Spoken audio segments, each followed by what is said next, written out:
how you can change text size on your iPhone.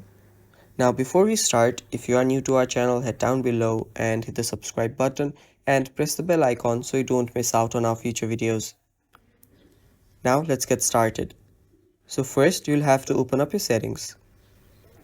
After you open your settings, just scroll down till you find brightness and display. After you find it, just open it up and you'll see a lot of options right there. Now on the top you will see right below appearance, you'll see text and size. Tap on text and size and from here you'll be able to choose your text size. If you increase it, your text size will get increased. If you decrease it, your text size will get decreased. So choose the one you want, choose your preference and just let it stay there.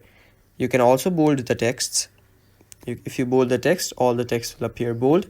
And yeah, that is basically it. That is how you change your text size on your iPhone. That is all for the video, guys. I hope you guys found this video helpful.